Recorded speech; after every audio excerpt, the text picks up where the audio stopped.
All right, in today's video, we're going to be talking about what to look for in a woman as a young man today in our world. We're going to do our scripture reading, and then we'll hop into the video.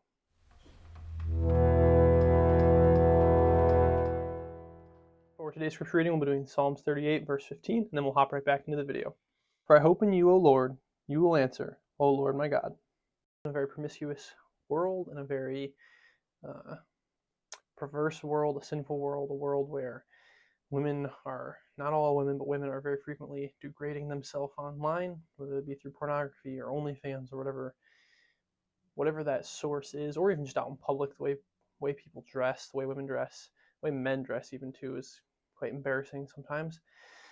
But it's getting harder and harder to find a woman as a young man who has the same values as you, who you're attracted to, who has the same hobbies as you. It's hard to find a woman who loves the Lord and puts Him first.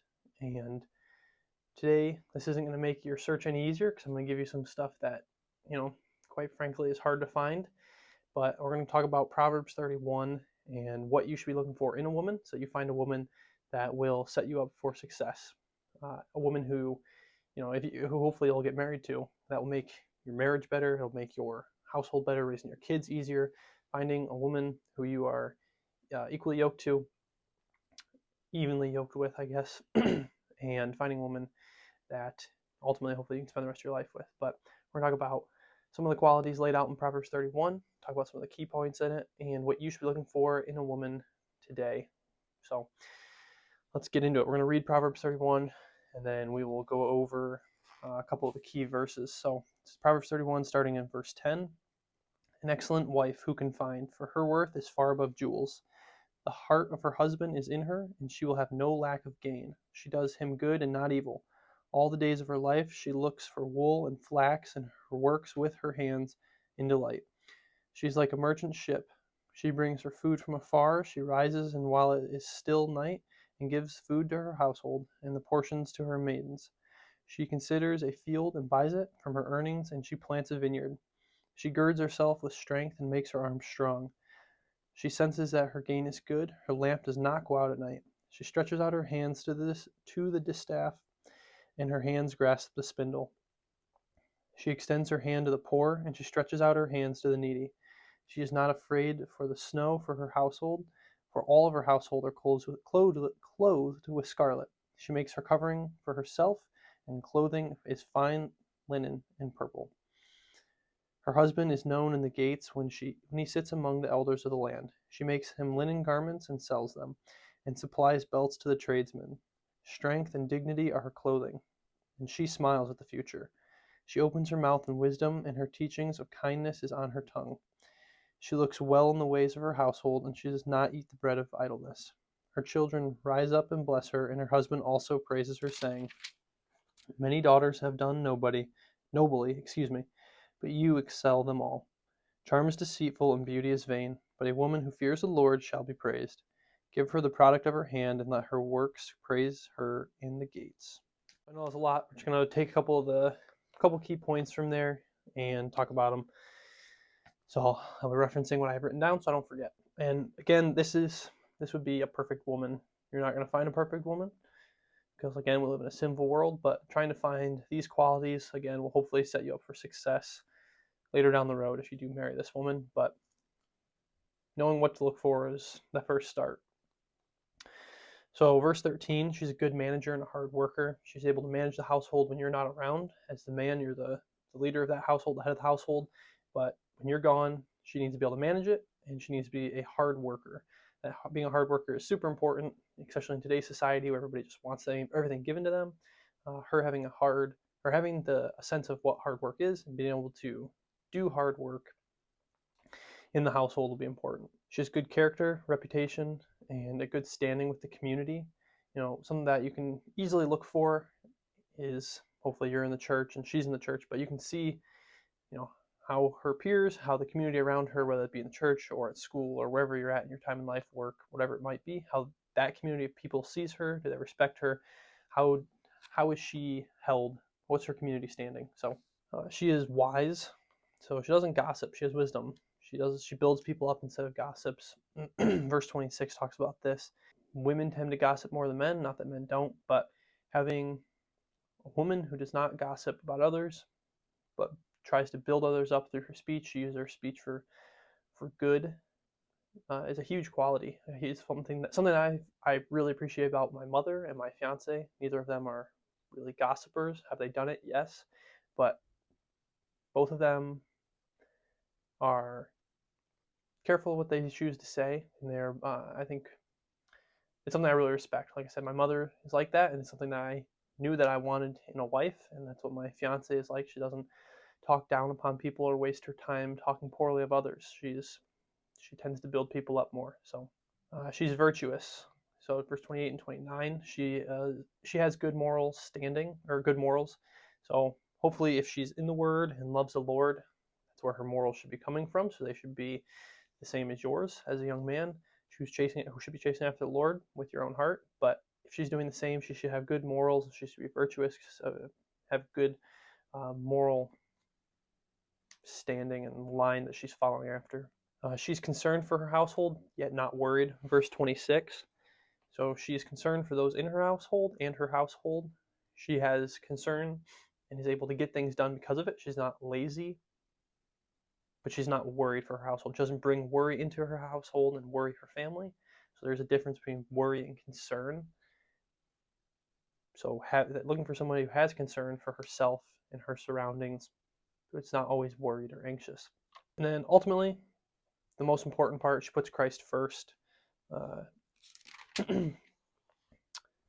Verse 30, read this again, the second half of it. But a woman who fears the Lord, she shall be praised. So finding a woman that chases after the Lord and pursues him even before you is what is most important. All of these other things in Proverbs 31 are important, otherwise they wouldn't be in here.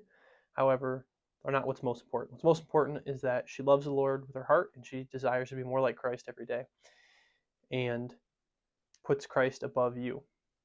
If you and your boyfriend, or excuse me, girlfriend or fiance or wife, wherever you're at, are putting Christ first and he's the center of your relationship, then you are already on a good path in your marriage, setting yourself up for success. And again, she's going to make mistakes. She's not going to live up to Proverbs 31. You're going to make mistakes as a young man, and as a man throughout your life. You're going to live up perfectly to what you need to do.